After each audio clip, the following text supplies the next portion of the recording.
नमस्कार दोस्तों, आइए जुड़ते हैं। अब बात करते हैं आरबीआई और बैंकिंग व्यवस्था पर।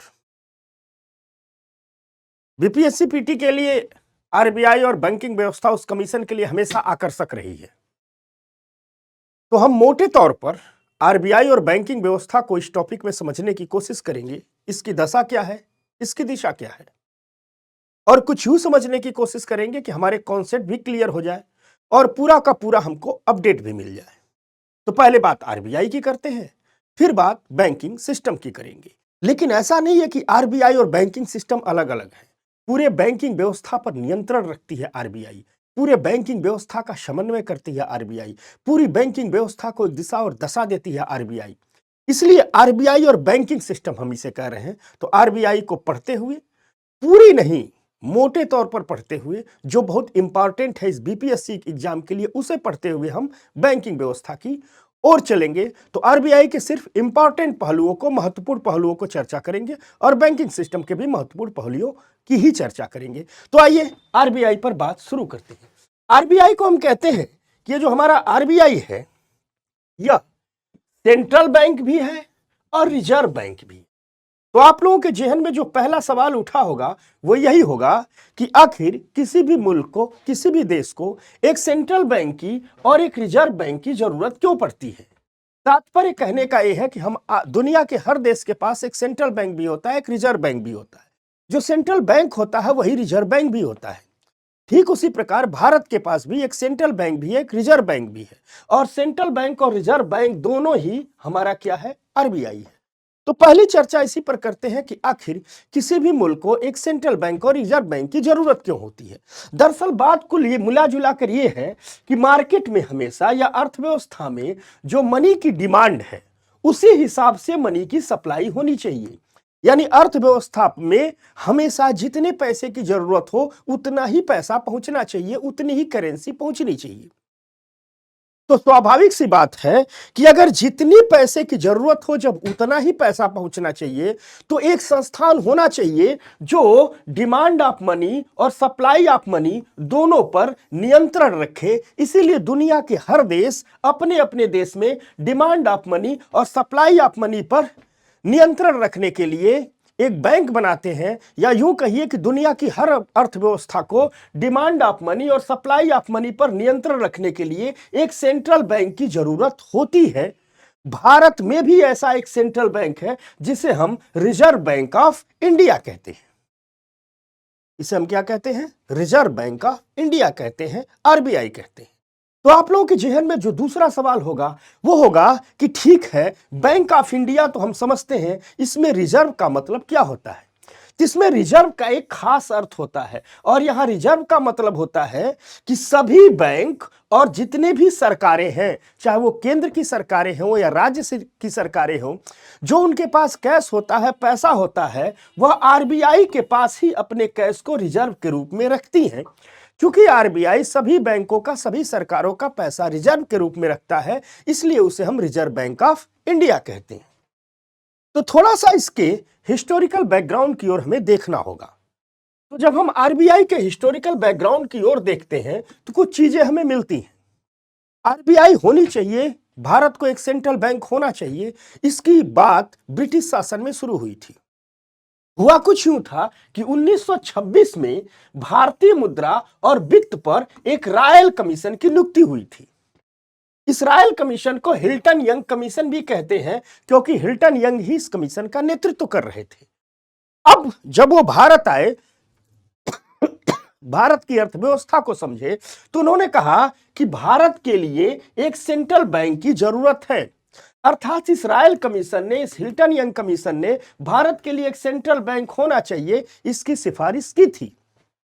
इन्हीं सिफारिशों के आधार पर ब्रिटिश सरकार ने आरबीआई एक्ट 1934 को पारित किया था और 1 अप्रैल 1935 को आरबीआई की स्थापना हुई थी।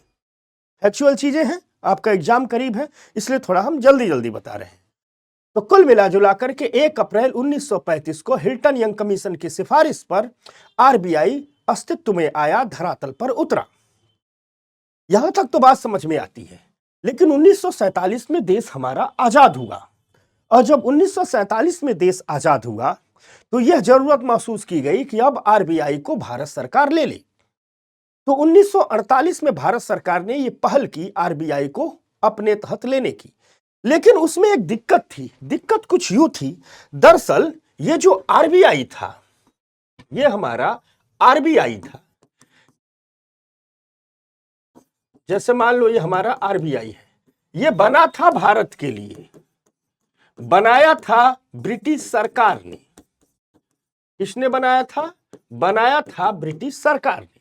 बना था भारत के लिए, बनाया था ब्रिटिश सरकार ने। लेकिन इसके बनने में जो पैसा लगा था वो ब्रिटेन के प्राइवेट पूंजीपतियों का लगा था, यानी प्राइवेट शेयर होल्डर ने इसमें पैसा लगाया था। प्राइवेट शेयर होल्डर्स ने इसमें पैसा लगाया था और तय हुआ था कि ये लोग पैसा लगा के आरबीआई की स्थापना करेंगे।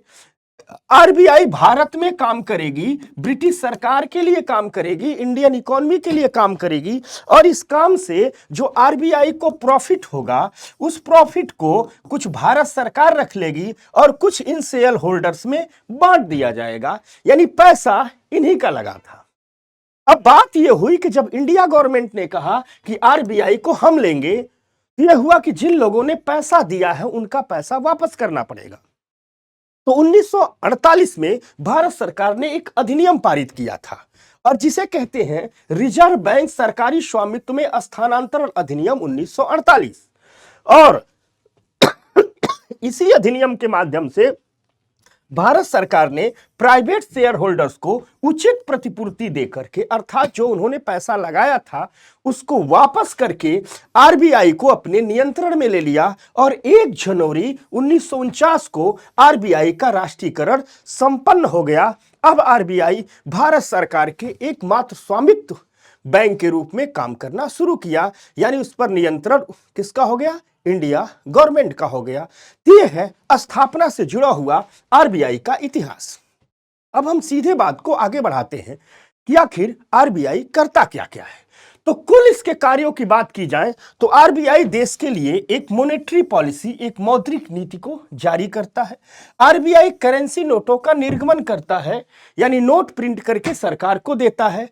आरबीआई सरकार का बैंकर है, सरकार के बैंक के रूप में काम करता है। आरबीआई बैंकों का बैंक है, सभी बैंकों के एक बैंक के रूप में काम करता है। आरबीआई अंतिम उपाय का ऋणदाता है, लेंडर ऑफ लास्ट रिजॉर्ट है।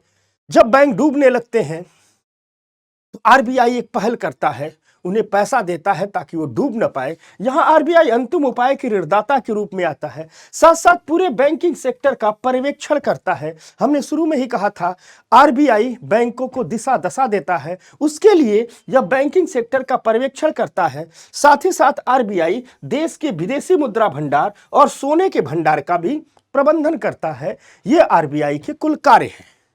अब हम आपसे इनमें से कुछ ऐसे कार्यों की चर्चा करेंगे जो आपके एग्जाम के लिए महत्वपूर्ण है। जब हम क्लास में बातें करते हैं तो पूरी विस्तार से बातें होती हैं। वक्त नाजुक है, समय कम है, यह क्लास फोकस आपके लिए बीपीएससी पीटी पर है, तो उन्हीं की चर्चा करेंगे जो आपके लिए बहुत जरूरी है। जैसे कुछ नई नई बातें आई हैं उनको जरूर बताएंगे। तो आइए आरबीआई का जो सबसे महत्वपूर्ण काम है मॉनेटरी पॉलिसी, मौद्रिक नीति, थोड़ी बात इस पर करते हैं। तो पहली बात तो यही उठती है कि आखिर ये मॉनेटरी पॉलिसी होती क्या है या मौद्रिक नीतियां होती क्या है। दरअसल मौद्रिक नीतियां और कुछ नहीं होती हैं, कुछ यूं होता है कि ये है देश की इकोनॉमी, ये है देश की इकोनॉमी, ठीक। इस इकोनॉमी में कब और कितनी मनी सप्लाई होनी चाहिए, पैसे की आपूर्ति होनी चाहिए, मनी सप्लाई होनी चाहिए, इसको डिसाइड करती है आरबीआई। कौन डिसाइड करता है? आरबीआई। यानी कितना पैसा जाना चाहिए, कितना पैसा नहीं जाना चाहिए, कब मार्केट में पैसा जाना चाहिए, कब मार्केट से पैसा निकाल लेना चाहिए, उसको डिसाइड कौन करती है? आरबीआई। तो आरबीआई इस मनी सप्लाई को डिसाइड करने के लिए कुछ नीतियां बनाती है, कुछ पॉलिसी बनाती हैं, उन्हीं को कहते हैं कुछ रणनीतियां बनाती हैं। यह जो पॉलिसी है, यह जो नीति है, यह जो रणनीति है, इसी को हम कहते हैं मौद्रिक नीति, इसी को हम कहते हैं मौद्रिक नीति। अर्थात मौद्रिक नीति और कुछ नहीं, आरबीआई द्वारा बनाई गई वह नीतियां हैं जिससे आरबीआई इकोनॉमी में मनी सप्लाई को कंट्रोल करती है। कब कितना पैसा पहुंचना चाहिए, कब कितना पैसा मार्केट से निकाल लेना चाहिए। तो बात वहीं आकर के ठहर गई कि जब हम मॉनेटरी पॉलिसी की बात करते हैं कि यह क्या है, तो हम कहते हैं कि एक ऐसी रणनीति है जिसके माध्यम से इकोनॉमी में मनी सप्लाई को नियंत्रित किया जाता है। इकोनॉमी में मनी सप्लाई को नियंत्रित किया जाता है। अब दूसरा सवाल यहां खड़ा होता है कि जो मनी सप्लाई को आखिर नियंत्रित किया जाता है वह क्यों नियंत्रित किया जाता है। तो याद रखिएगा, बेहतर अर्थव्यवस्था के लिए जरूरी होता है कि अर्थव्यवस्था में इंटरेस्ट रेट अर्थात ब्याज दरें, साथ साथ अर्थव्यवस्था में महंगाई, इन्फ्लेशन और ग्रोथ अर्थात वृद्धि, इन तीनों में हमेशा एक संतुलन होना चाहिए। किसी भी स्वस्थ अर्थव्यवस्था की पहचान यही है कि उस अर्थव्यवस्था में किसी भी स्वस्थ अर्थव्यवस्था की पहचान यही है कि उस अर्थव्यवस्था में इंटरेस्ट रेट, इन्फ्लेशन और ग्रोथ में हमेशा एक संतुलन होना चाहिए। इन तीनों में संतुलन होना चाहिए। सच तो यह है कि अर्थव्यवस्थाएं इन्हीं तीनों के नाजुक संतुलन पर खड़ी होती है। हम नाजुक शब्द इसलिए इस्तेमाल कर रहे हैं कि इन तीनों का संतुलन जब कुछ गड़बड़ हो जाता है तो अर्थव्यवस्थाएं भी गड़बड़ हो जाती हैं। तो इन्हीं पर संतुलन बनाने के लिए मनी सप्लाई को नियंत्रित किया जाता है। अब अगर हम बात करें कि जो मॉनेटरी पॉलिसी होती है अर्थात जो मनी सप्लाई होती है वह कितने प्रकार की होती है, तो याद रखिएगा मॉनेटरी पॉलिसी हमेशा दो प्रकार की होती है। एक को कहते हैं विस्तारवादी, एक्सपेंशनरी, और दूसरे को कहते हैं कॉन्ट्रैक्शनरी या संकुचनशील। तो आइए दोनों क्या होता है तो एक चित्र के माध्यम से समझाते हैं। सीधी सी बात है, यह है हमारी आरबीआई। आरबीआई को लगता है कि यह हमारी जो इकोनॉमी है, देश की जो अर्थव्यवस्था है, इसमें पैसे की मात्रा को बढ़ा देना चाहिए, यानी इसमें पैसा बढ़ा देना चाहिए, पैसा बढ़ा देना चाहिए। और जब पैसा बढ़ा देना चाहिए इसका मतलब आरबीआई ऐसे उपाय लगाएगी कि लोगों के पास खूब पैसा पहुंच जाए, व्यापार करने वालों के पास पैसा पहुंचे, उद्योग लगाने वालों के पास पैसा पहुंचे। इसके लिए आरबीआई जिन जिन नीतियों का पालन करती है उन्हें विस्तारवादी के तहत रखा जाता है। यानी जब हम कुछ यूं कर रहे हैं, अब क्या कर रहे हैं बताएंगे। आरबीआई जब भी मार्केट में पैसा बढ़ाती है तो उसे हम कहते हैं विस्तारवादी नीतियों का पालन कर रही है। यही आरबीआई को लगता है कि मार्केट में पैसा बढ़ गया है तो पैसे को वापस लेती है। पैसे को क्या लेती है? पैसा वापस लेती है। और जब पैसा वापस लेती है तो इसे ही हम कहते हैं आरबीआई संकुचनशील नीति का पालन कर रही है। आरबीआई कैसी नीति का पालन कर रही है? तो आरबीआई संकुचनशील नीति का पालन कर रही है। थोड़ा सा इसको फैक्चुअल में आइए देखते हैं। तो हमारे स्क्रीन पर लिखा है कि जो मॉनेटरी पॉलिसी होती है वह दो प्रकार की होती है। एक है विस्तारवादी, दूसरा है संकुचनशील। विस्तारवादी नीति में इकोनॉमी में मनी सप्लाई को बढ़ा दिया जाता है। हमने बताया था अर्थव्यवस्था में पैसा बढ़ा देंगे। अब जब इकोनॉमी में मनी सप्लाई को बढ़ा दिया जाता है तो इसे सस्ते धन की नीति भी कहते हैं, इसे चीप मनी पॉलिसी भी कहते हैं। अरे भाई, इकोनॉमी में मनी सप्लाई कैसे बढ़ाओगे? आरबीआई कहती है हम ब्याज दरें सस्ती कर रहे हैं, सस्ता लोन बांट रहे हैं। तो जब आरबीआई बैंकों से कहती है बैंक हमारे पास आओ, हम तुमको सस्ता लोन देंगे, तो जब आरबीआई बैंकों को सस्ता लोन देगी तो बैंक भी अपने कस्टमर को सस्ता लोन पास करेंगे। बैंक भी कहेंगे अब मोबाइल पर ईएमआई कम हो गया, फ्रिज पर ईएमआई कम हो गया, बाइक पर ईएमआई कम हो गया, तो फ्रिज, मोबाइल, बाइक खरीदने के लिए आप लोग दौड़ोगे। जब आप लोग दौड़ोगे आपके लिए भी कम है, उधर जो मोबाइल, फ्रिज और बाइक बनाने वाली कंपनियां हैं उनको भी सस्ता लोन मिल रहा है। तो कंपनियां देखेंगी अरे लोगों के पास भी पैसा है, हमारे पास भी पैसा है, तो खूब प्रोडक्शन कर दी, उत्पादन बढ़ा दी। इसीलिए इसे सस्ते धन की नीति कहते हैं। अर्थात कुल मिला जुला करके आरबीआई जब विस्तारवादी नीति का पालन करती है तो उसका मतलब होता है कि ब्याज दरें बहुत घटा देती है ताकि लोगों को सस्ता पैसा मिल सके। सस्ता पैसा मिलने का यही मतलब होता है कि मार्केट से पैसा उठा रहे हैं, ब्याज दरें कम लग रही है। तो आरबीआई जब भी मनी सप्लाई को बढ़ाना होता है तो आरबीआई विस्तारवादी नीति का पालन करती है। इसे चीप मनी पॉलिसी भी कहते हैं, सस्ते धन की नीति भी कहते हैं, और इसके माध्यम से इकोनॉमिक ग्रोथ को पुनर्जीवित करते हैं। कैसे? मान लीजिए मार्केट में मंदी है, आरबीआई बैंकों से कहती है हम सस्ता लोन दे रहे हैं, तो बैंक सस्ता लोन लेंगे, तो बैंक अपने कस्टमर को सस्ता लोन पास करेंगे। आपको भी चलिए भाई टेलीविजन पर सस्ता लोन मिल रहा है, साइकिल पर सस्ता लोन मिल रहा है, स्कूटर पर सस्ता लोन मिल रहा है, तो आप लेने जाएंगे। उधर उद्योगों को भी सस्ता लोन मिल रहा है, तो खरीदार भी हैं और उत्पादन के लिए भी सस्ता लोन मिल रहा है, तो उत्पादन बढ़ जाएगा, खरीदार खरीदेंगे, अर्थव्यवस्था में मंदी है, उछाला जाएगा, अर्थव्यवस्था आगे बढ़ जाएगी। यानी यूं कहिए कि जब अर्थव्यवस्था में डिमांड क्रिएट करनी होती है तब आरबीआई क्या करती है, अपनी मौद्रिक नीति को विस्तारवादी नीति में तब्दील कर देती है। ठीक उसका उल्टा है संकुचनशील नीति। इस संकुचनशील नीति के तहत इकोनॉमी में जो मनी सप्लाई है इसे कम कर दिया जाता है। इसे महंगे धन की नीति भी कहते हैं या इसे डियर मनी पॉलिसी भी कहते हैं। इसका प्रयोग महंगाई को रोकने के लिए किया जाता है। होता क्या है कि अर्थव्यवस्था में मान लीजिए पैसा अधिक हो गया, वस्तुएं कम हो गई, तो जब भी पैसा अधिक होगा वस्तुएं कम होगी, वस्तुएं महंगी हो जाएंगी। तो महंगाई को रोकने के लिए आरबीआई क्या करती है, मार्केट से पैसा निकालने लगती है। अब किन किन तरीकों से निकालती है, किन किन तरीकों से डालती है, अभी आगे चर्चा करेंगे। यानी कुल मिला जुला करके जब आरबीआई मार्केट से पैसा निकालने लगती है तो उसे कहते हैं संकुचनशील धन की नीति। तो आरबीआई मार्केट से पैसा कैसे निकालेगी? हाथ डाल डाल कर तो निकालेगी नहीं। तो आरबीआई एक फार्मूला लगाती है। आरबीआई कहती है कि जो हमारे पास पैसा जमा करेगा उसे हम ज्यादा ब्याज दर देंगे। तो बैंक क्या होते हैं, जैसे आरबीआई ने कह दिया, यह है हमारी आरबीआई, इसने कह दिया कि हम ब्याज दर ज्यादा देंगे। ये बैंक जो होते हैं वो कहते हैं कौन जाता है लोगों को पैसा देने, लोगों को पैसा देने की क्या जरूरत है, हम क्यों ना सीधे सीधे आरबीआई को दे दें।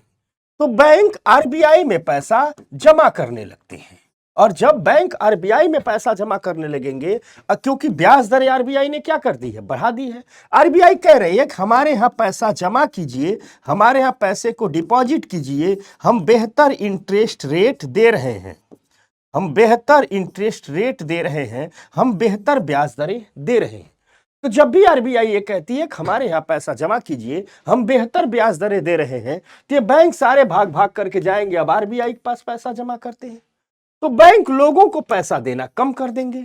जब लोगों को पैसा देना कम कर देंगे तो मार्केट में पैसा क्या हो जाएगा, मार्केट में जो पैसा होगा वह पैसा मार्केट में कम हो जाएगा, और जब भी मार्केट में पैसा कम हो जाएगा तो महंगाई पर नियंत्रण रख जाएगा। इसे ही कहते हैं महंगे धन की नीति।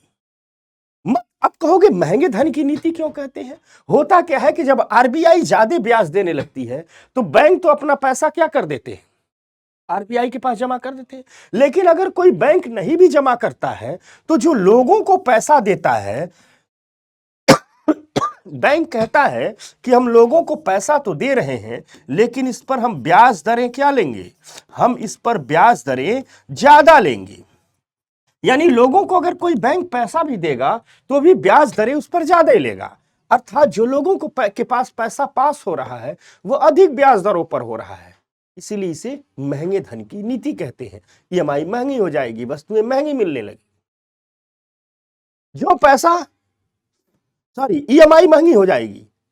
अब क्या होगा, जब ईएमआई महंगी हो जाएगी तो लोग खरीदारी कम करने लगेंगे, और जब लोग खरीदारी कम करने लगेंगे तो महंगाई पर नियंत्रण आ जाएगा। बाजार में महंगाई कब बढ़ती है, जब लोग खरीदारी ज्यादा करने लगते हैं।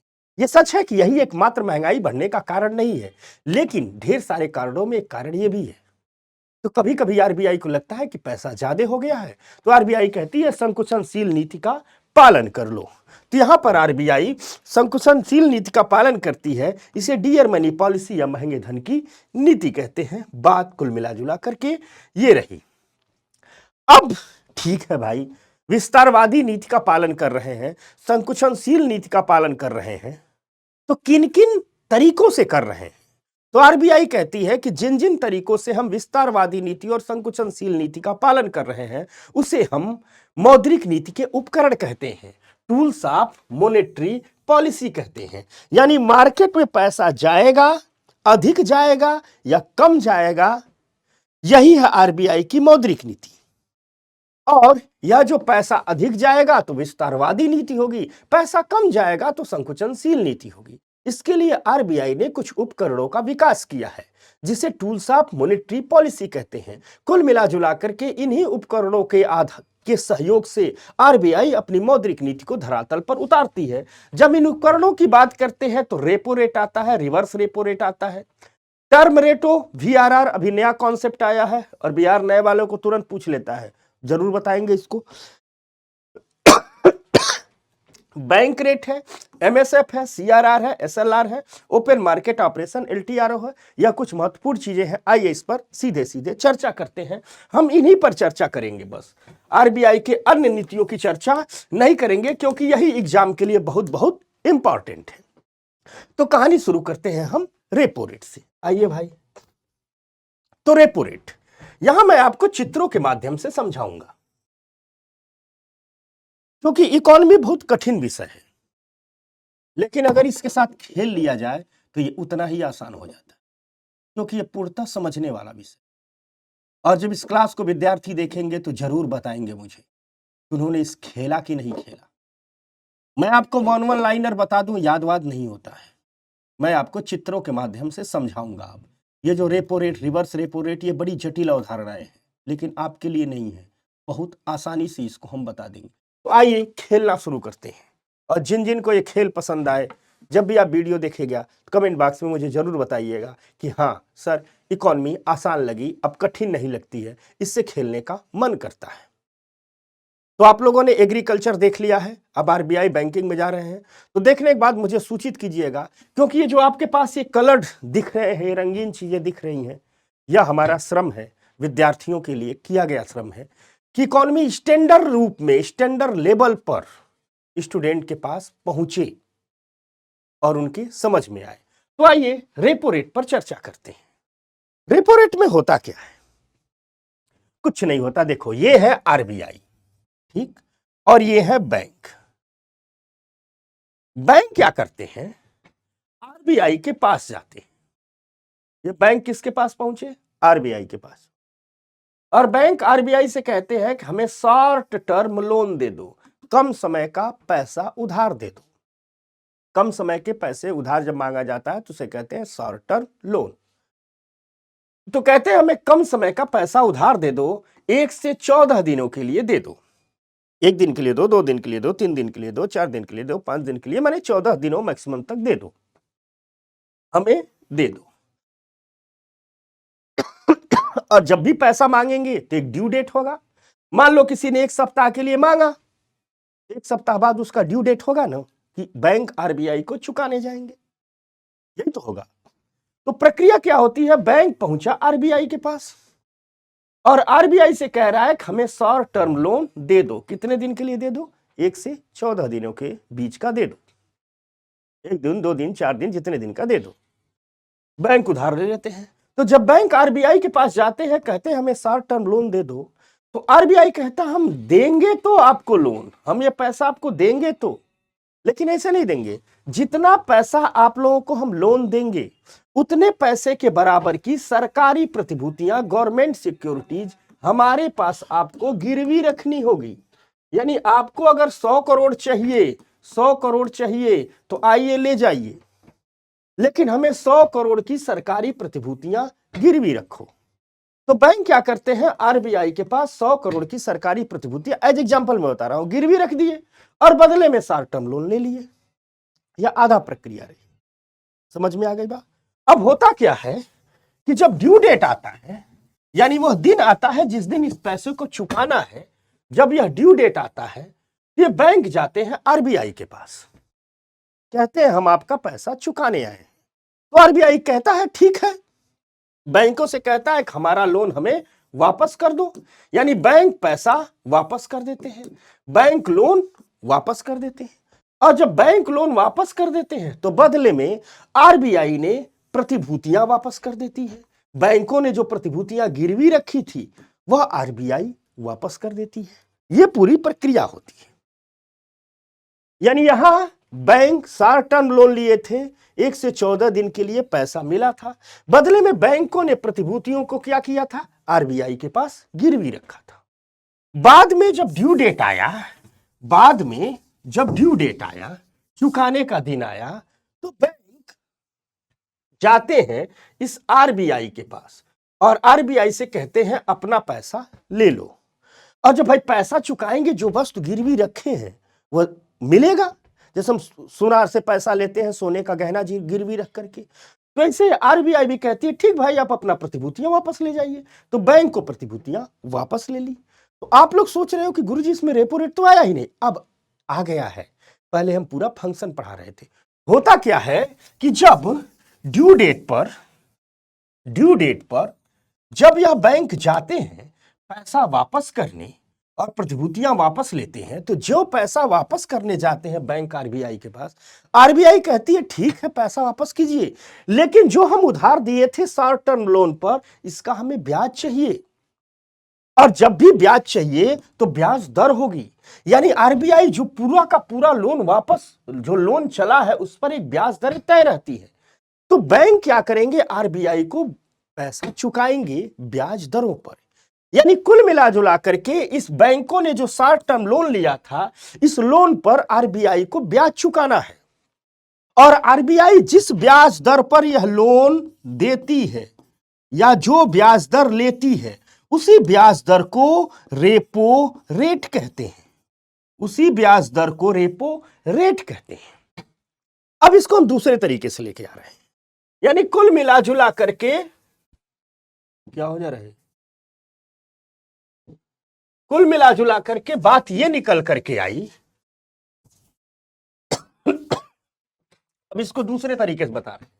कुल मिला जुला करके बात यह निकल करके आई कि जब भी बैंक आरबीआई के पास जाएगा, आरबीआई से शॉर्ट टर्म लोन मांगेगा, ठीक, तो इस शॉर्ट टर्म लोन पर आरबीआई हमेशा एक ब्याज दर लेगी और जो ब्याज दर लेगी उसी ब्याज दर को हम रेपो रेट कहते हैं। प्रक्रिया यह होती है कि आरबीआई से बैंक शॉर्ट टर्म लोन मांगते हैं, बैंक कहता है शॉर्ट टर्म लोन ले जाइए, लेकिन ब्याज दरें इतनी हैं, जो ब्याज दरें हैं उसे ही रेपो रेट आरबीआई कह देती है। तो उस रेपो रेट पर, उस ब्याज दरों पर बैंक लोन लेते हैं, लेकिन लोन के बदले प्रतिभूतियां गिरवी रखते हैं। फिर जब ड्यू डेट आएगा तो उस रेपो रेट के हिसाब से, यानी ब्याज दरों के हिसाब से, इस ब्याज दरों के हिसाब से, रेपो रेट के हिसाब से, इन ब्याज दरों के हिसाब से ये ड्यू डेट पर क्या करेंगे, लोन वापस कर देंगे, पैसा चुका देंगे और प्रतिभूतियां इनको वापस मिल जाएगी। यह पूरी की पूरी प्रक्रिया है। यानी बैंकों को आरबीआई से जो शॉर्ट टर्म लोन मिल रहा है, उस पर बैंकों को आरबीआई को जो ब्याज दरें देनी पड़ रही है, उसे ही हम कहते हैं रेपो रेट। आपको याद करने में आसानी हो इसलिए हमने एक एक बात को थोड़ा सा लिख भी दिया है। और लिखा यह है कि कॉमर्शियल बैंक आरबीआई से लोन लेंगे, 1 से 14 दिन का या शॉर्ट टर्म लोन लेंगे। ड्यू डेट पर बैंक आरबीआई को लोन वापस करेंगे और आरबीआई बैंक को प्रतिभूतियां वापस करेगा। जितने दिन का लोन रहेगा उतने दिन का इंटरेस्ट देना पड़ेगा। और जब भी इंटरेस्ट देना पड़ता है तो एक फिक्स इंटरेस्ट रेट पर देना होता है, ब्याज दरों पर देना होता है। तो यही इंटरेस्ट रेट, यही ब्याज दरें रेपो रेट होती हैं, रेपो रेट कहलाती हैं। ये हमने लिख भी इसलिए दिया है कि आपको एक फिक्स नोट्स बनाना चाहे तो आप इससे नोट्स बना सकते हैं। क्लियर हो गया? किसी को कोई दिक्कत, किसी को कोई समस्या तो आ जाइए। अब थोड़ी इसकी कहानी कहते हैं। इसकी कहानी में कुछ यहां लाते हैं। अब आप लोग कहोगे कि जो आरबीआई है, आखिर यह रेपो रेट का कभी कभी बढ़ाती है और कभी कभी घटाती है। आरबीआई इस रेपो रेट को थोड़े मेरी तबीयत खराब है, ठंड लग गई है, तो बार बार खांसूंगा छींकूंगा, तो उससे आप लोग डिस्टर्ब मत होइएगा। अब देखो, आरबीआई बार बार रेपो रेट को घटाती है और बढ़ाती है। तो आइए देखते हैं रेपो रेट को घटाती कब है, बढ़ाती कब है। यानी रेपो रेट बढ़ा रही है, अर्थात आरबीआई बैंकों को जो उधार दे रही है, शॉर्ट टर्म लोन दे रही है, उस पर ब्याज दरें ज्यादा ले रही है, तो रेपो रेट को क्या कर रही है, बढ़ा रही है। दूसरी चीज, आरबीआई जब बैंकों को लोन सस्ता दे रही है, यानी ब्याज दरें कम कर दे रही है, तो रेपो रेट को क्या कर रही है, घटा रही है। तो आइए देखते हैं कब बढ़ाती है, कब घटाती है, क्या प्रभाव पड़ता है। तो देखिए, मान लीजिए आरबीआई ने रेपो रेट को बढ़ा दिया, ठीक, यानी आरबीआई कह रहे हैं हम अपनी ब्याज दरें बढ़ा रहे हैं। तो जब भी ब्याज दरें बढ़ाएंगी, यानी बैंक को लोन महंगा मिलेगा, यानी बैंक से कहेगी पैसा तो लो लेकिन महंगा ब्याज दरें लेंगी। और जब भी ब्याज दरें महंगी तो लोन महंगा हो जाता है, जब भी ब्याज दरें ज्यादा तो लोन महंगा हो जाता है। तो आरबीआई कहे बैंक को लोन देगी, लेकिन लोन क्या देगी। अब जब बैंकों को लोन मिलेगा तो बैंक भी अपने कस्टमर को महंगा लोन देगा, और जब बैंक अपने कस्टमर को महंगा लोन देगा तो लोग बैंक से कम लोन लेंगे। लोग कहेंगे लोन महंगा हुआ है, अभी कम लेते हैं, बाद में लेंगे। और जब लोग लोन कम लेंगे तो मार्केट में डिमांड भी कम हो जाएगी, क्योंकि लोग खरीदारी क्या करेंगे, कम करने लगेंगे। और जब डिमांड कम हो जाएगी तो वस्तुओं की कीमतें भी क्या हो जाएगी, कम हो जाएगी, और महंगाई पर क्या होगा, नियंत्रण लग जाएगा। यानी बात को यूं भी कह सकते हैं कि जब आरबीआई को महंगाई पर नियंत्रण लगाना होता है तो रेपो रेट बढ़ा देती है। कोविड के बाद हाल के दिनों में 4-6 महीने में बड़ी तेज महंगाई बढ़ी, इसलिए आप देख लीजिएगा कि पिछले 4-5 सालों में सर्वाधिक रेपो रेट अभी चल रही है, वर्तमान में चल रही है। क्यों रेपो रेट बहुत ज्यादा बढ़ा दी गई है, क्योंकि इस महंगाई को कम करने के ढेर सारे तरीके हैं। उसमें एक तरीका यह भी है कि आरबीआई क्या करे, अपना लोन महंगा कर दे। तो जब महंगाई पर नियंत्रण करना होता है तो आरबीआई क्या करती है, रेपो रेट बढ़ा देती है। कुछ दूसरा कुछ यहां होता है। अब आरबीआई रेपो रेट को कम करती है, तो कब कम करती है, थोड़ा इसको भी देख लीजिए। तो आरबीआई क्या करती है, आरबीआई बैंक को लोन सस्ता देती है। यानी रेपो रेट अगर कम हो रहा है, इसका मतलब है कि आरबीआई ने ब्याज दरें काफी कम कर दी, और आरबीआई ने ब्याज दरें काफी कम कर दी, इसका मतलब लोगों को लोन सस्ता मिलने लगा। ब्याज दरें कम होने का मतलब क्या है, लोन सस्ता मिल रहा है। तो जब बैंकों को लोन सस्ता मिलेगा तो बैंक भी अपने कस्टमर को क्या देंगे, सस्ता लोन देंगे। और जब बैंक अपने कस्टमर को सस्ता लोन देंगे तो लोग ज्यादा लोन लेंगे, और जब लोग ज्यादा लोन लेंगे तो लोग खरीदारी करने जाएंगे, और वो लोन लोगों को ही ज्यादा नहीं सस्ता मिल रहा है, उद्योगों को भी सस्ता मिल रहा है, व्यापारियों को भी सस्ता मिल रहा है। तो व्यापारी क्या करेंगे, देखेंगे कि एक तरफ लोन कम हुआ तो लोगों के पास भी पहुंचेगा, डिमांड बढ़ेगी, तो व्यापारी क्या करते हैं, खूब लोन लेकर के मार्केट में इन्वेस्टमेंट करने लगते हैं, निवेश करने लगते हैं। एक दुकान है, 2 दुकान और खोल देंगे, एक फैक्ट्री है, 2 फैक्ट्री और खोल देंगे, एक व्यापार है, एक व्यापार और बढ़ा देंगे। यानी व्यापारी मार्केट में इन्वेस्टमेंट करने लगते हैं, अर्थात इन्वेस्टमेंट बढ़ जाती है। तो एक तरफ निवेश बढ़ता है, और वो निवेश क्यों बढ़ा है, क्योंकि दूसरी तरफ डिमांड भी बढ़ती है। यानी हम कह सकते हैं कि जब रेपो रेट कम होता है तो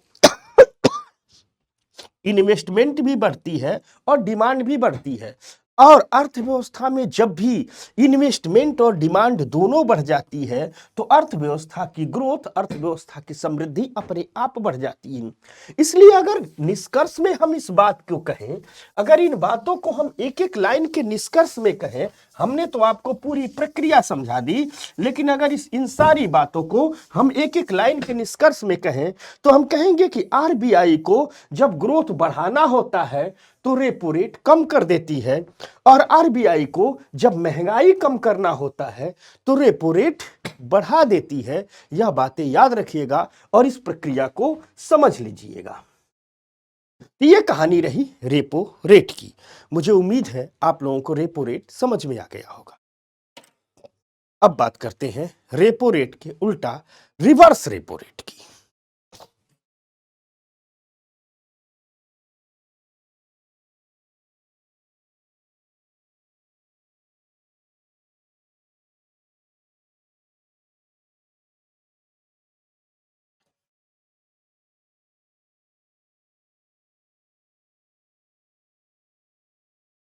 रिवर्स रेपो रेट,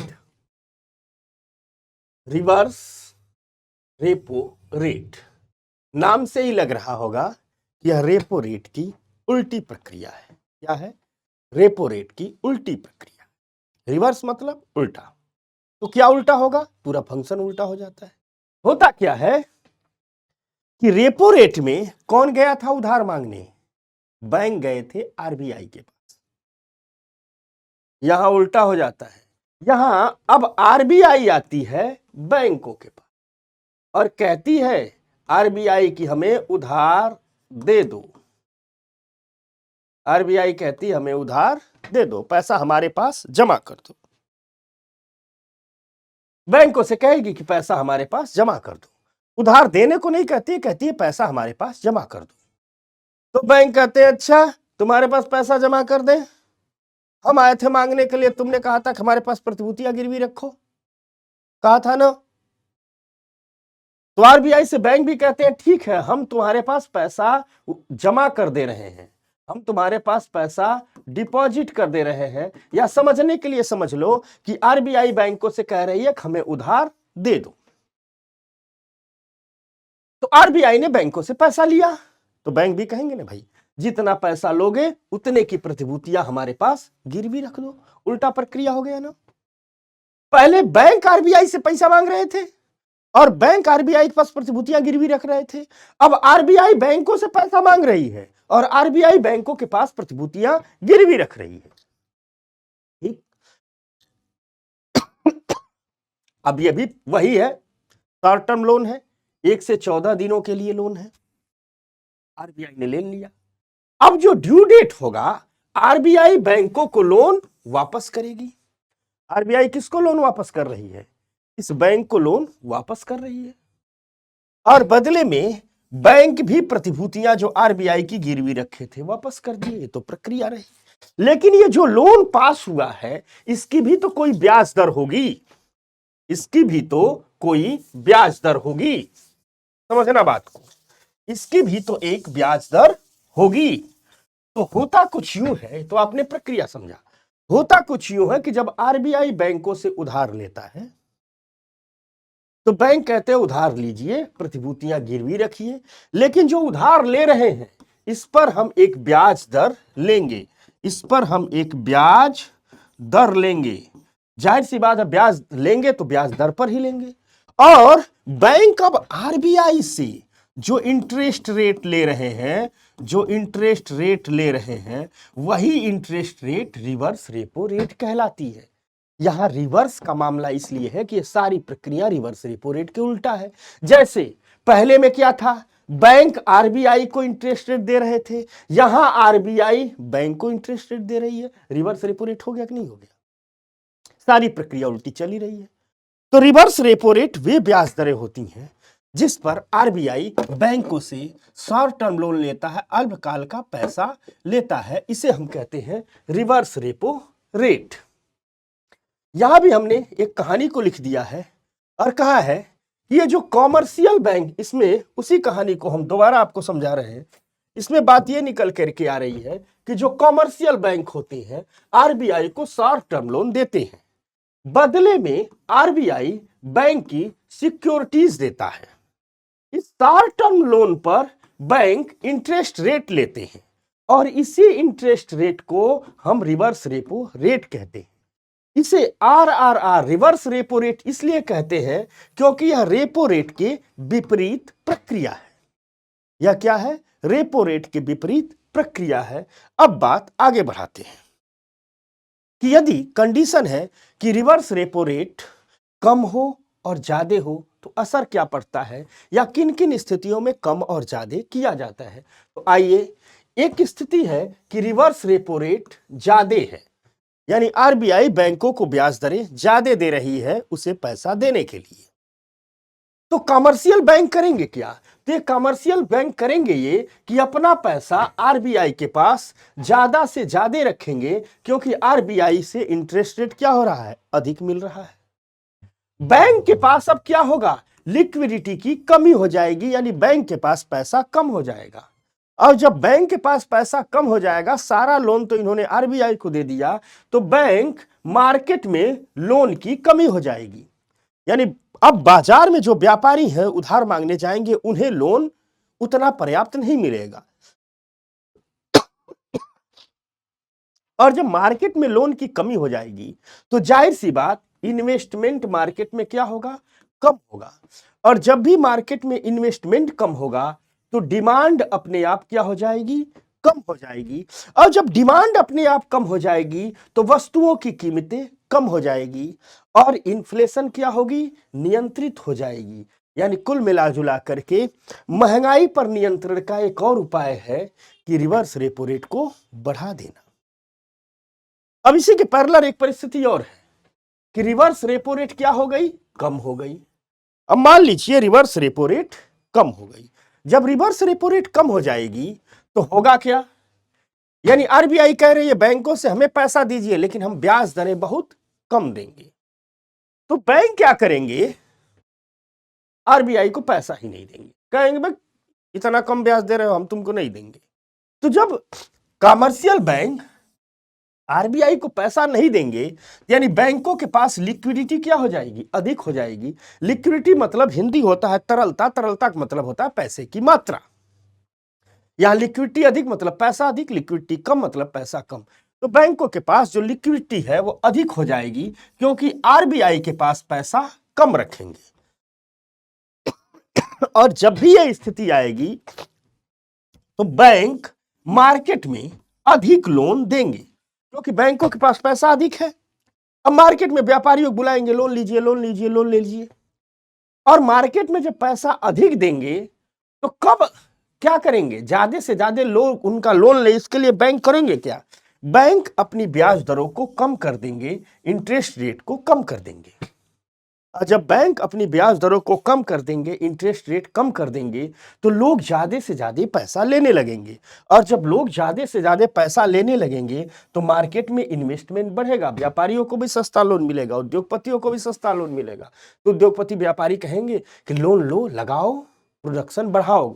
यानी कुल मिलाजुला करके मार्केट में इन्वेस्टमेंट बढ़ेगा, प्रोडक्शन बढ़ेगा और ग्रोथ होगी। तो जब आरबीआई को इन्वेस्टमेंट बढ़ाना होता है, प्रोडक्शन बढ़ाना होता है, इकोनॉमी में ग्रोथ बढ़ाना होता है, तो रिवर्स रेपो रेट को क्या कर देती है? कम कर देती है। ये रहा रेपो रेट और रिवर्स रेपो रेट का कम होने का मामला। हम सिर्फ उन्हीं को बताएंगे, मौद्रिक नीतियों में ढेर सारी चीजें, लेकिन उन्हीं को बताएंगे जो आपके इस बीपीएससी के लिए जरूरी है, क्योंकि ये पूरी की पूरी जो क्लास है वो बीपीएससी को ही समर्पित क्लास है। तो आ जाइए, अगला है बैंक रेट। अगला है बैंक रेट। इस बैंक रेट पर बात करते हैं। ठीक,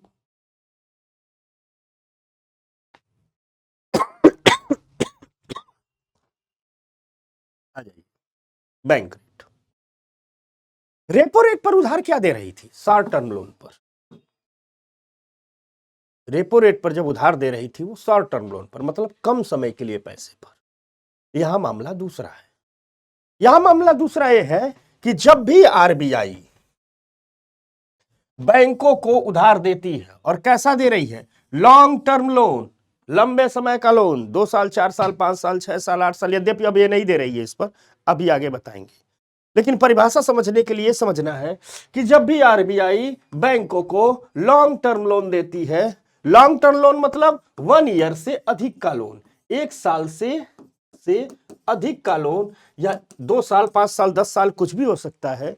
तो जब आरबीआई बैंकों को लॉन्ग टर्म लोन देती है तो उस लॉन्ग टर्म लोन पर आरबीआई ब्याज दरें लेती है, इंटरेस्ट रेट लेती है, और जो इंटरेस्ट रेट लेती है उसी को बैंक रेट कहते हैं। यानी बैंक रेट वह ब्याज दरें हैं जिस पर आरबीआई बैंकों को लॉन्ग टर्म लोन देती है। कह सकते हैं कि बैंक रेट वह इंटरेस्ट रेट है जिस पर आरबीआई बैंकों को लॉन्ग टर्म लोन देती है। बैंक रेट वह ब्याज दरें हैं जिस पर आरबीआई बैंकों को लंबे समय का कर्ज देती है। इसे हम कहते हैं बैंक रेट। इसे क्या कहते हैं हम? Bank rate. अब यह बात भी उठेगी कि आखिर यानी अगर हम इस पर कुछ फैक्टों की बात करें तो बैंक रेट और कुछ नहीं, वह इंटरेस्ट रेट होता है जिस पर आरबीआई अपने कस्टमर को लोन देता है। सन 2000 के पहले यह बैंक रेट ही पॉलिसी रेट था, मुख्य नीतिगत दरें थी। अर्थात बैंक रेट से ही आरबीआई अपनी मॉनेटरी पॉलिसी को निर्धारित करता था, अपनी मौद्रिक नीतियों को निर्धारित करता था। लेकिन बाद में आज का सिनेरियो ये है, प्रेजेंट सिनेरियो ये है कि आरबीआई ने अब लंबे समय का कर्ज देना ही क्या कर दिया है? बंद कर दिया गया है। आरबीआई ने अब लंबे समय का कर्ज देना ही क्या कर दिया है? बंद कर दिया है। क्योंकि आरबीआई ने अब लंबे समय का कर्ज देना ही बंद कर दिया है, अर्थात जो बैंक रेट है, बैंक रेट अब मॉनेटरी मैनेजमेंट का हिस्सा नहीं है। जब बैंक रेट पर उधार ही नहीं दे रही है तो बैंक रेट मौद्रिक प्रबंधन का हिस्सा अब वर्तमान में नहीं है। अब आप कहोगे ऐसा क्यों हुआ? दरअसल बैंक रेट का इस्तेमाल करती थी आरबीआई महंगाई पर नियंत्रण करने के लिए, लेकिन 2000 के बाद 91 के आर्थिक सुधार धरातल पर उतरने लगे थे, मार्केट बहुत वोलेटाइल हो गया था और यह महसूस किया गया कि बैंक रेट अब महंगाई पर नियंत्रण नहीं कर पा रहा है। तो कहा आरबीआई ने कि अब हम लाते हैं रेपो रेट। और वर्तमान में स्थिति क्या है कि रेपो रेट ही पॉलिसी रेट है, अर्थात नीतिगत दर है। मतलब हर प्रकार की ब्याज दरों को अब रेपो रेट से लिंक कर दिया गया है। यहां तक कि बैंक दर को भी अब रेपो रेट से ही निर्धारित होता है। यानी जो बैंक रेट है वह भी अब रेपो रेट से ही निर्धारित होता है। फार्मूला तय कर दिया गया है कि बढ़ाएंगे सिर्फ हम क्या? Repo rate. और एक फिक्स कर दिया गया है कि जितना रेपो रेट होगा उसमें 0.25% को जोड़ देंगे और जो निकलेगा वही बैंक रेट होगा। जैसे मान लीजिए सपोज दैट अगर 6.15% हमारा रेपो रेट हो तो इसमें क्या कहा जा रहा है कि 0.25% जोड़ देंगे, यानी 0.25% जोड़ दिए तो 6.40% क्या निकल जाएगा? बैंक रेट निकल जाएगा। यानी अब बैंक रेट को भी रेपो रेट से जोड़ दिया गया है। अब आरबीआई उधार देने के लिए बैंक रेट का इस्तेमाल नहीं करती है। तो आपके जहन में एक सवाल उठ रहा होगा कि जब आरबीआई बैंक रेट का इस्तेमाल उधार देने में नहीं करती है तो आखिर बैंक रेट का इस्तेमाल होता कहां है? तो बैंक रेट का इस्तेमाल अब होता कुछ और जगह है। बैंक रेट का इस्तेमाल यहां होता है कि बैंक जब सीआरआर और एसएलआर को पूरा नहीं कर पाते तो आरबीआई उन पर बैंक रेट के हिसाब से जुर्माना लगाता है। यानी यदि बैंकों ने, अब कहोगे सीआरआर और एसएलआर, तो तुरंत समझा दे रहे हैं। यानी बैंक जब सीआरआर और एसएलआर को पूरा नहीं कर पाते तो आरबीआई उन पर बैंक रेट से जुर्माना लगाता है। आरबीआई कहता है कि किसी बैंक ने यदि एक दिन के लिए, वन डे के लिए सीआरआर और एसएलआर को नहीं पूरा किया है तो उस पर बैंक रेट प्लस 3% का जुर्माना लगाया जाएगा।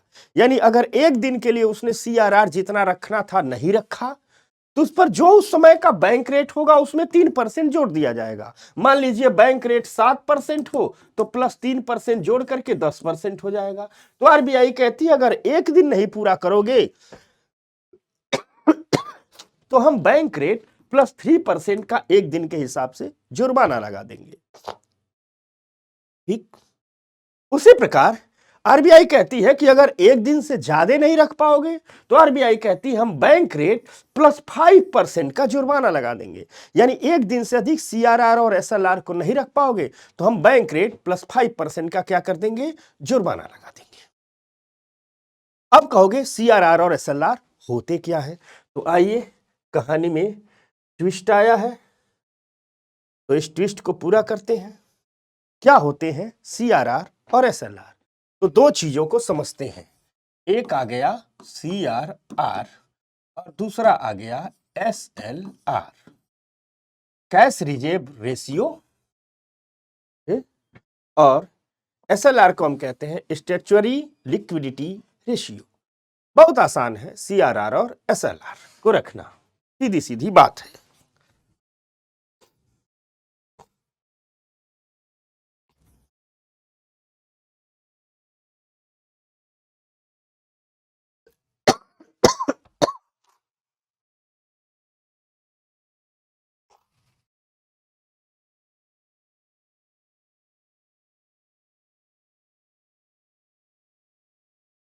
आइए पहले समझाते हैं आपको CRR। ये है आपकी RBI, ऐसा समझाते हैं।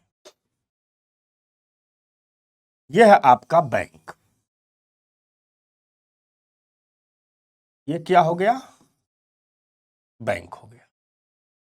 ठीक, इस बैंक के पास कुछ डिपॉजिट है। बैंक के पास क्या है? डिपॉजिट है, यानी पैसा जमा है, जो भी जमा है। बैंक इसी पैसे को लोन के रूप में लोगों को देता है, लोन बांटता है, लोन बांटता है। पूरी प्रक्रिया तो यही होती है। मान लीजिए ये आप हैं, आपने बैंक में पैसा जमा किया और बैंक ने फिर किसी को क्या दे दिया? लोन दे दिया, बांट दिया। यही तो बैंक का काम होता है। यही आता है CRR और SLR। तो पहले CRR को समझते हैं। अगर हम CRR की बात करें तो RBI बैंक से कहती है,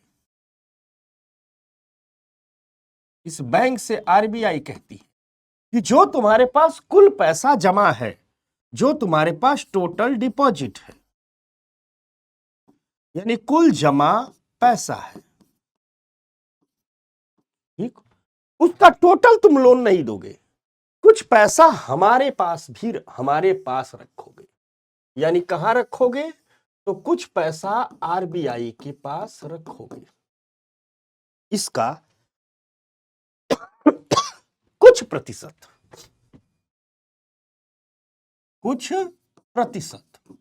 RBI कहती है इसका कुछ प्रतिशत हमेशा हमारे पास रखोगे। जो कुछ प्रतिशत RBI रखवाती है उसे ही CRR कहते हैं, उसे ही कहते हैं CRR कहते हैं। समझ? मान लो मैं एज ए एग्जाम्पल बता रहा हूं, ये सब चीजें घटती बढ़ती रहे। मान लीजिए RBI कहती है कि CRR 4% हम रख रहे हैं। इसका मतलब RBI बैंकों से कह रही है जो तुम्हारे पास टोटल डिपॉजिट है उसका 4% तो हम हमेशा हमारे पास रखोगे। तो CRR क्या हो गया? 4% हो गया। मान लीजिए किसी बैंक के पास टोटल जमा पैसा 100 करोड़ है, तो RBI कह रही है अब सारा पैसा नहीं लोन के रूप में पास कर दोगे। RBI कह रही है कि 4% एग्जाम्पल लिए हैं, यानी 4 करोड़ हमेशा तुम CRR के रूप में कहां रखोगे? हमारे पास रखोगे। यही है CRR अर्थात कैश रिजर्व रेशियो। यही हो है कैश रिजर्व रेशियो, यही है कैश रिजर्व रेशियो, यही है CRR। तो जितना पैसा जमा है उसका एक निश्चित हिस्सा RBI के पास रखना होता है, इसे ही कहते हैं कैश रिजर्व रेशियो। कोई दिक्कत, कोई परेशानी? एकदम याद हो गया ना? तो ठीक है। अब कहोगे SLR क्या है? तो ठीक कहानी SLR की भी कुछ ऐसी ही है। SLR में कहती है RBI, कुछ ऐसे ही समझाता हूं ज्यादा समझ में। अब SLR की बात बताते हैं। आरबीआई कहती है बैंकों से, तुम्हारे पास जितना भी डिपॉजिट है, जितना भी पैसा जमा है, उसका सारा लोन नहीं बांट दोगे, उसका एक निश्चित हिस्सा, उसका एक निश्चित प्रतिशत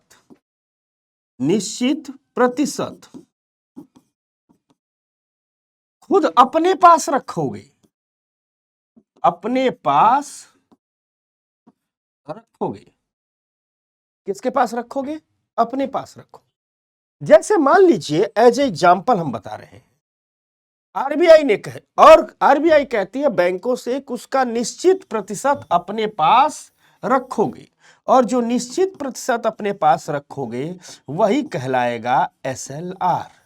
यानी एसएलआर टोटल डिपॉजिट का, एसएलआर टोटल डिपॉजिट का वह निश्चित प्रतिशत है जिसे बैंक हमेशा अपने पास रखते हैं,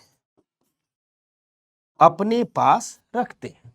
ठीक, जैसे मान लीजिए किसी भी बैंक के पास टोटल डिपॉजिट मान लीजिए 100 करोड़ का हो, आरबीआई कह रही है कि चलिए हमने 18%, ये मैं एग्जांपल दे रहा हूं, ठीक, 18% कह दिया एसएलआर।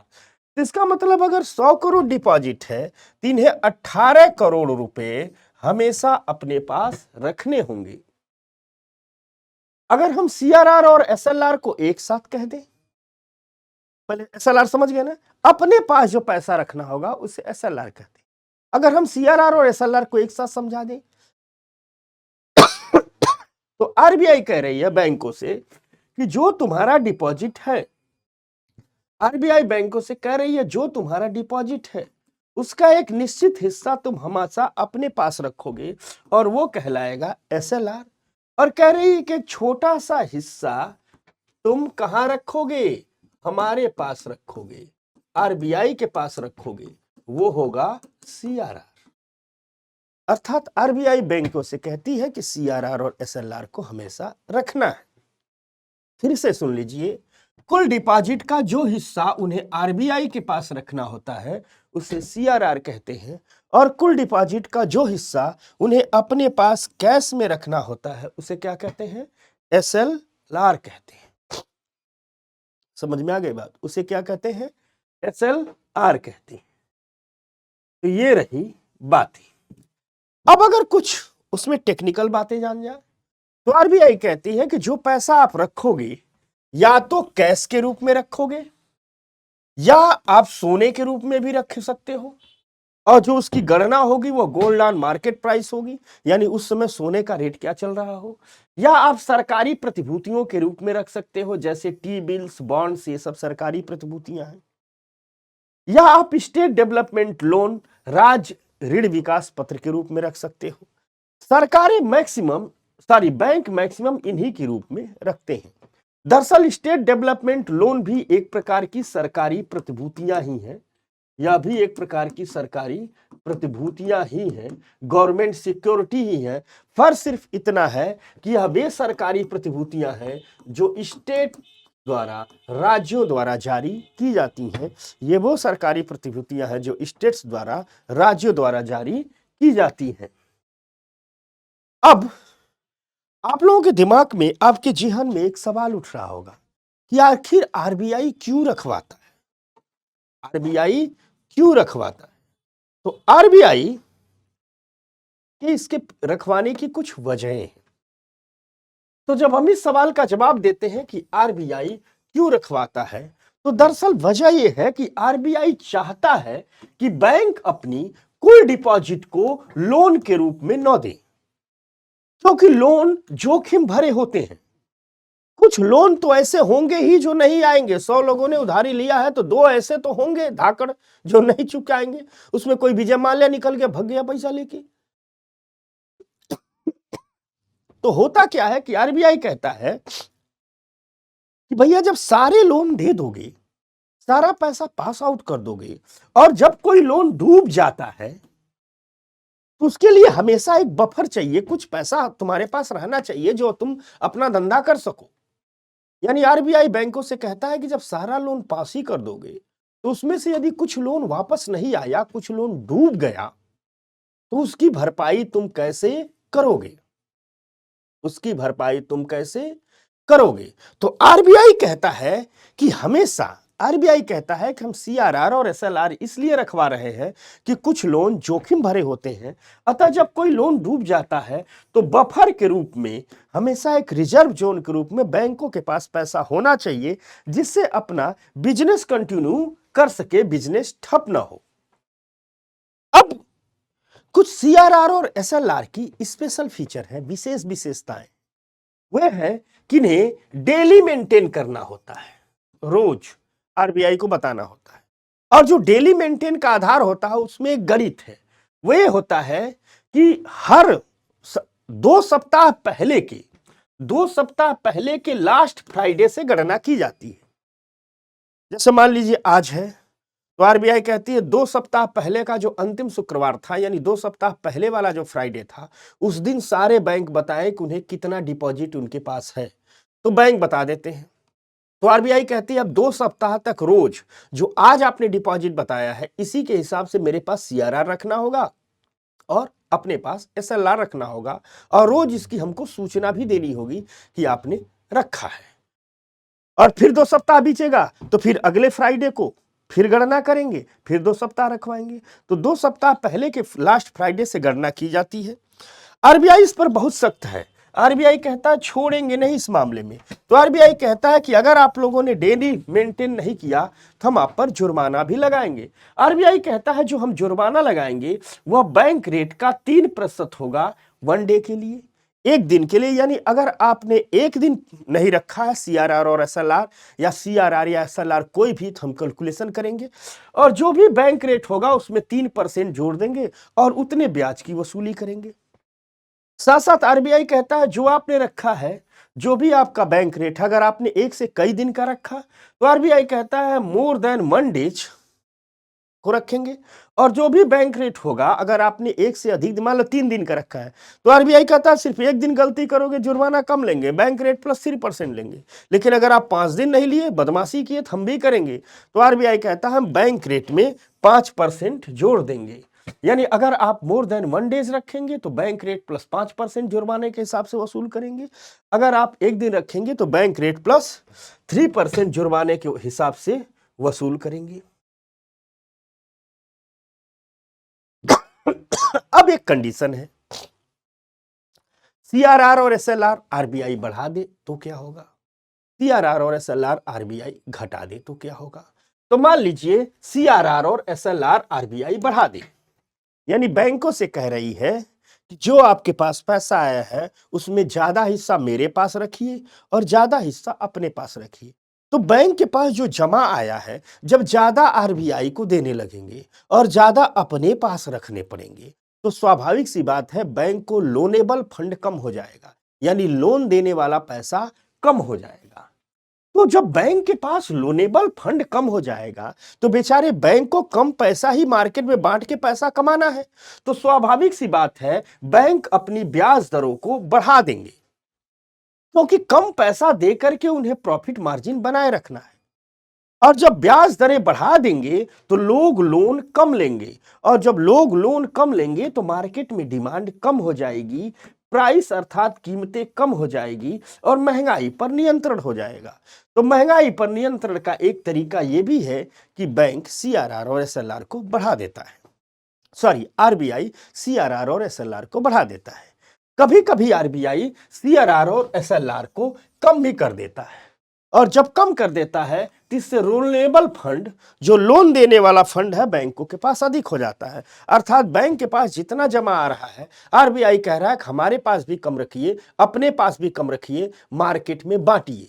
यानी बैंकों के पास उधार देने का पैसा अधिक हो गया। तो जब बैंकों का लोनेबल फंड कम अधिक हो जाता है, बैंक कहते हैं ये लोन लीजिए, लोन लीजिए, लोन लीजिए, यानी ब्याज दरें क्या हो जाएंगी, कम हो जाएंगी, लोग ज्यादा लोन लेंगे, और जब ज्यादा लोन लेंगे तो डिमांड बढ़ेगी, इससे प्रोडक्शन बढ़ेगा और ग्रोथ होगी। कुल मिलाजुला करके ग्रोथ को बढ़ाने का एक तरीका यह भी होता है कि आरबीआई सीआरआर और एसएलआर को कम कर देता है। ये कहानी रही CRR और SLR को। मुझे उम्मीद है आपको पूर्णतः बहुत बेहतरीन तरीके से अच्छे से समझ में आ गया होगा। अब 2 टूल्स और बताते हैं ढेर सारे, लेकिन इस BPSC PT के लिए जो जरूरी, हमने शुरू में दिखाया था ना ढेर सारे हैं, लेकिन इस BPSC PT के लिए जो जरूरी है उतना ही बताएंगे, ठीक ना। जब विस्तार से आपको पूरे सिलेबस की इकोनॉमी की क्लास लेंगे तब बताएंगे। तो ये रहा CRR और SLR।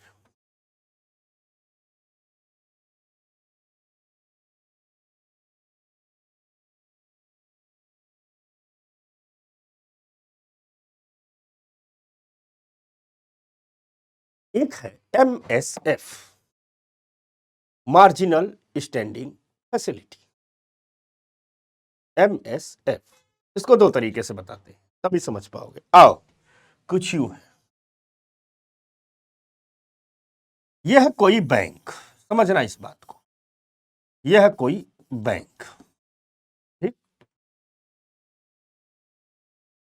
इसने RBI से रेपो रेट पर पैसा उधार लिया है, RBI से रेपो रेट पर उधार लिया हुआ है, ठीक। रेपो रेट पर उधार लिया हुआ है और चुकाया नहीं, अभी चुकाया नहीं। समझ में आ गई बात? नहीं चुकाया है भाई, ठीक। जब भी रेपो रेट पर उधार लेगा प्रतिभूतियां गिरवी ही रखा होगा, वही सारी प्रक्रिया, लेकिन चुकाया नहीं है, स्थिति हो गई। समझ गए? अब मान लीजिए इस बैंक को पैसे की जरूरत पड़ गई, पैसे की जरूरत पड़ गई। किसकी जरूरत पड़ गई? पैसे की जरूरत पड़ गई, और वह जरूरत है 1 रात की उधारी की, 24 घंटे के कर्जे की, 1 दिन की कर्जे की।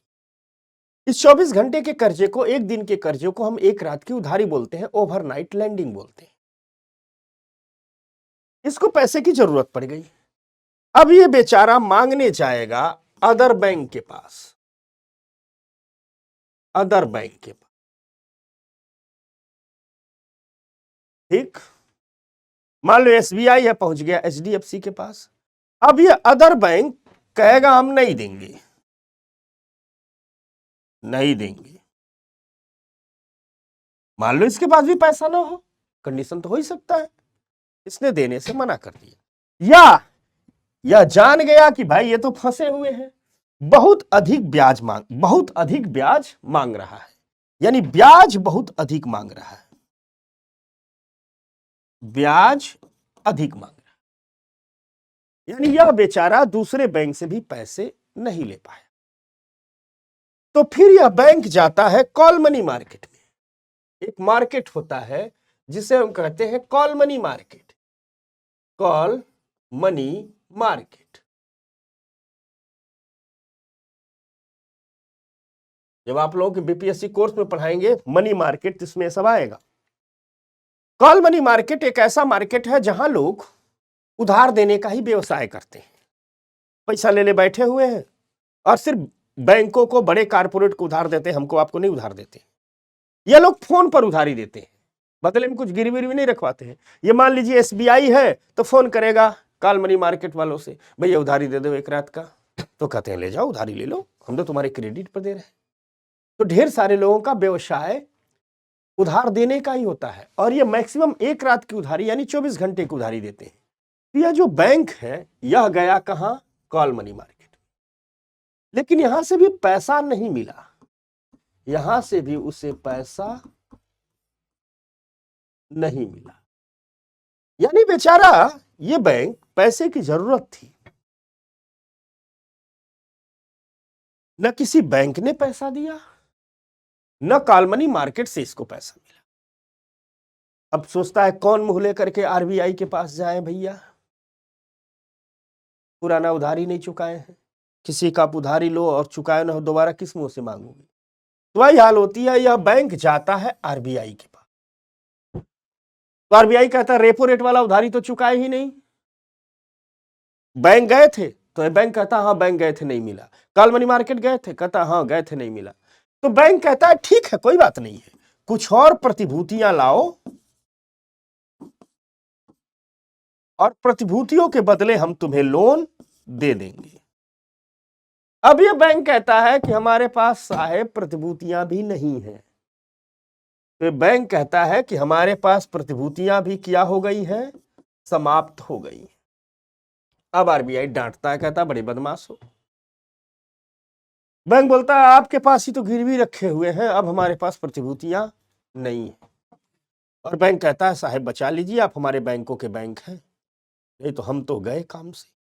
तो आरबीआई कहता है ठीक है, तुम्हें हम एक छूट दे रहे हैं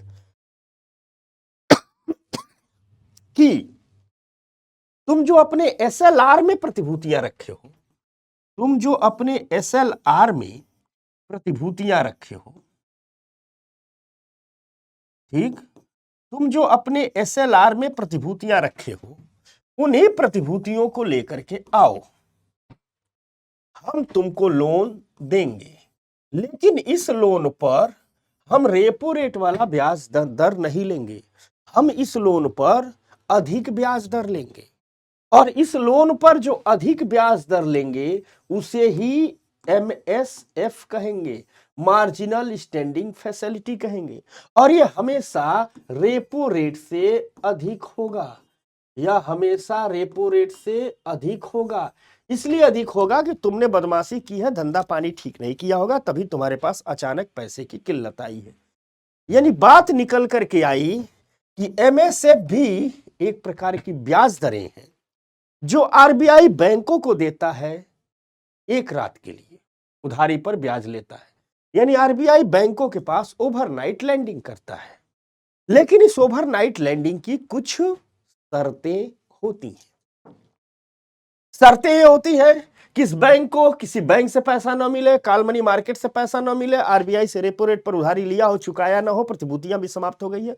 तब आरबीआई कहती है देखो हम बैंकों के बैंक है, इतने हल्के में डूबने भी नहीं देंगे, इतने हल्कों में हम डूबने भी नहीं देंगे, इसलिए हम तुम्हें उधारी देंगे। तो आरबीआई क्या करती है, उसे उधारी देती है। जो एसएलआर में प्रतिभूतियां रखा है उसे ही गिरवी रख के उधारी देती है, और उस पर जो ब्याज दरें लेती है उसे MSF कहते हैं। बात समझ में आ गई बात? इसी को कुछ अलग तरीके से हम आपको समझाते हैं, कि चित्र पर समझाते हैं। अर्थात MSF का मतलब होता है मार्जिनल, ये हिंदी एक इसका ये गलत लिखा है, इसका हिंदी गलत लिखा है, मार्जिनल स्टैंडिंग फैसिलिटी। ये आप लोग ठीक कर दीजिएगा, इसका हिंदी गलत लिखा है, ठीक ना। मार्जिनल स्टैंडिंग फैसिलिटी, इसमें होता क्या है, इस MSF में होता क्या है कि आरबीआई बैंक को ओवरनाइट लेंडिंग करती है, एक रात की उधारी देती है, और उस एक रात की उधारी पर जो इंटरेस्ट रेट लेती है उसे क्या कहा जाता है, MSF रेट कहा जाता है। यानी कुल मिला जुला करके MSF एक इंटरेस्ट रेट है जिस पर कॉमर्शियल बैंक आरबीआई से ओवरनाइट के लिए उधार लेते हैं, एक रात के लिए उधार लेते हैं। तो यहां एक सवाल होता है कि एक रात का उधार तो आरबीआई से रेपो रेट पर भी ले सकते हैं। एक रात मतलब एक दिन 24 घंटा, और रेपो रेट में हमने कहा था कि 1 से 14 दिन का कुछ भी ले सकते हैं, एक दिन ले सकते हैं, 2 दिन ले सकते हैं, 3 दिन ले सकते हैं।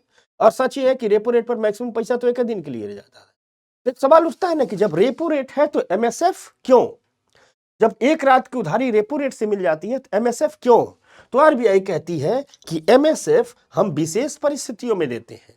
यानी MSF के तहत जो लोन आरबीआई देती है वह कुछ विशेष स्थितियों में ही देती है। वह स्थितियां वही जो हमने आपको समझाया था, इस प्रिंट पर इसलिए समझा रहे हैं कि PDF आपको मिलेगी, ठीक ना।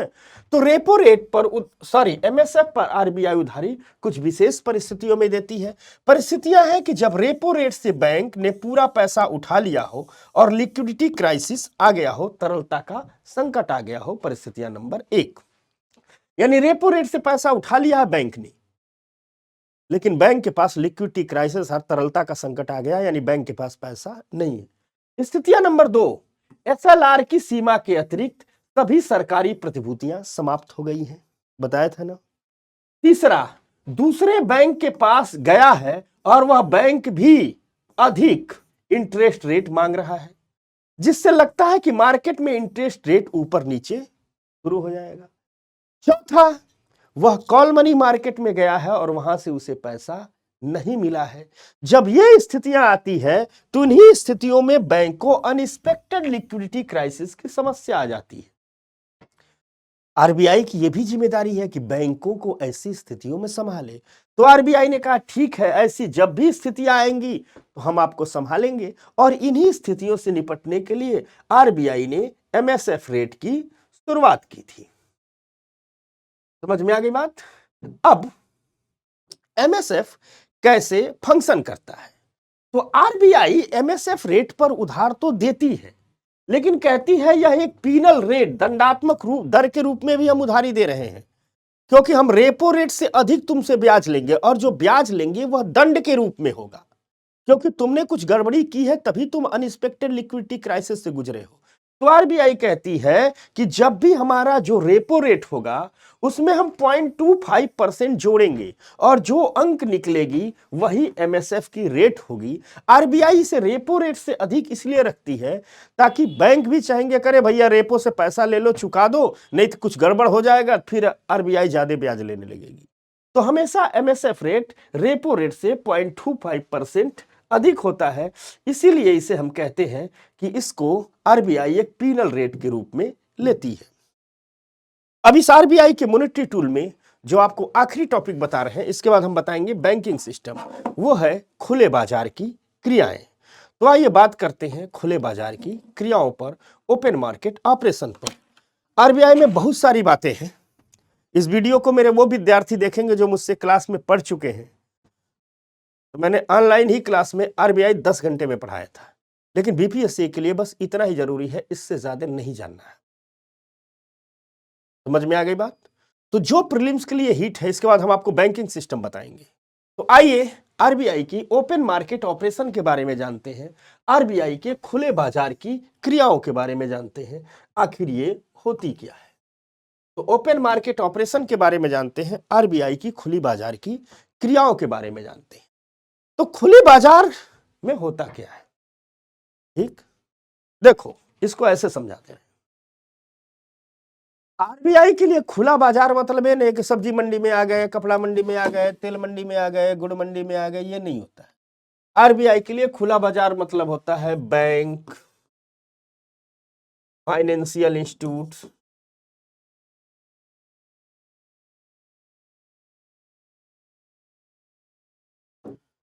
प्राइमरी डीलर, ये वो लोग हैं जो सरकारी प्रतिभूतियां खरीद के रखते हैं। इन्हें ही कहते हैं ओपन मार्केट, इन्हें ही कहते हैं ओपन मार्केट। आरबीआई के लिए ओपन मार्केट का मतलब यही लोग होते हैं, इन्हें कहते हैं ओपन मार्केट। अब आरबीआई कहता क्या है, ये है आरबीआई। आरबीआई आरबीआई कभी कभी क्या करता है, इनसे समझना, कभी कभी अपने पास जो सरकारी प्रतिभूतियां हैं, या आरबीआई है इसके पास ढेर सारी प्रतिभूतियां हैं। सरकारी प्रतिभूतियां क्या होती हैं, कैसे होता है, कैसे प्रतिभूति मार्केट सस्ता है, यहां आपको नहीं बताएंगे, वो प्रीलिम्स में नहीं है। बॉन्ड मार्केट कैसे काम करता है, गवर्नमेंट सिक्योरिटी फंक्शन कैसे करती है, यहां इस पर चर्चा नहीं होगी। तो आरबीआई अपने पास हमेशा सरकारी प्रतिभूतियां रखती है खरीद खरीद। कभी कभी आरबीआई क्या करती है, इन सरकारी प्रतिभूतियों को बेचती है, सेल करेगी।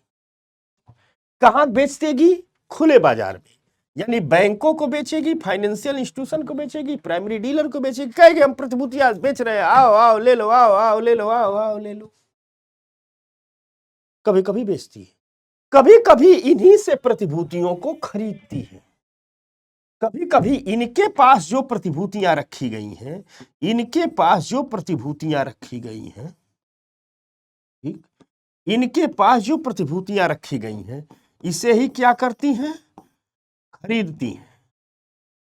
तो आरबीआई कभी कभी, यानी बात क्या निकल करके आई, कि आरबीआई कभी कभी ओपन मार्केट में जाती है। ओपन मार्केट का मतलब bank, financial institute, primary dealers. RBI कभी कभी ओपन मार्केट में जाती है, इन बैंकों के पास, फाइनेंशियल इंस्टीट्यूशन के पास, प्राइमरी डीलर के पास जाती है, प्रतिभूतियां बेचती है और कभी कभी इनसे प्रतिभूतियां खरीदती है।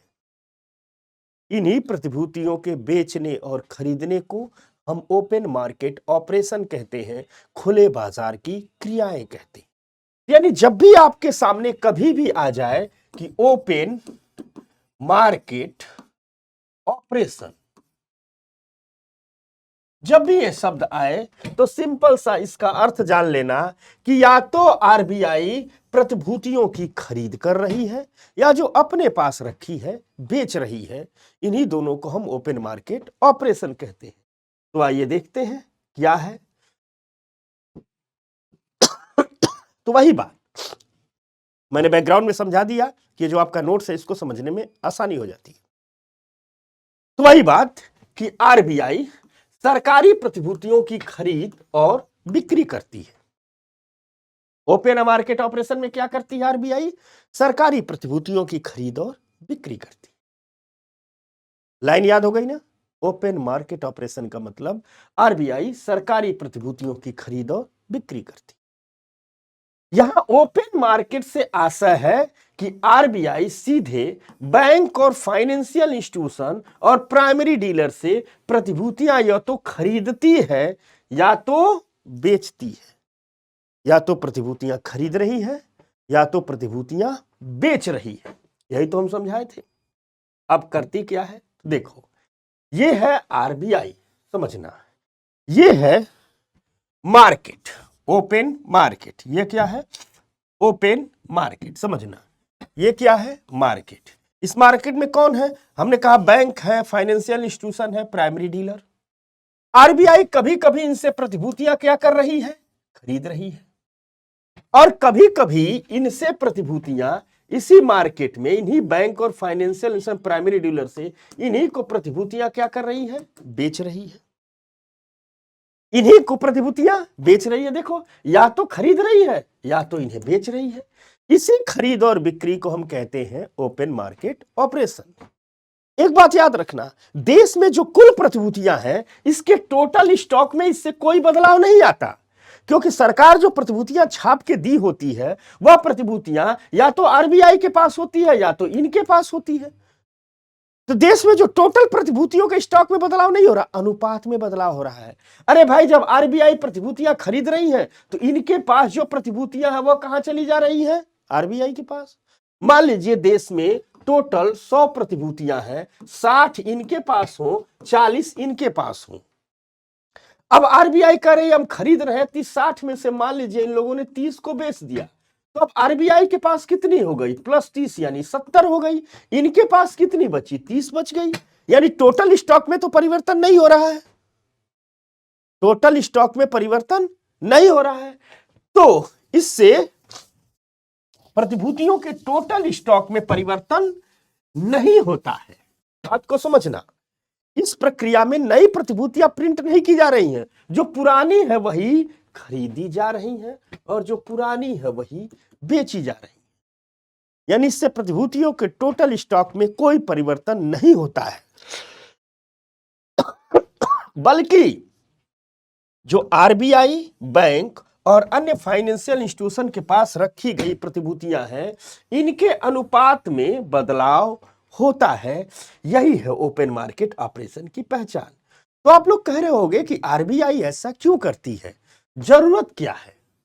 ठीक, हुआ क्या कि अपनी मॉनेटरी मैनेजमेंट में बहुत सारा काम कर रही थी बैंक रेट के माध्यम से, लेकिन जब बैंक रेट सफल नहीं हुआ था तो एक खुले बाजार की क्रियाओं का विकास आरबीआई ने कहा, यूरोप की नकल की और कहा हम प्रतिभूतियों को खरीद बेच करके ही मैनेज कर लें।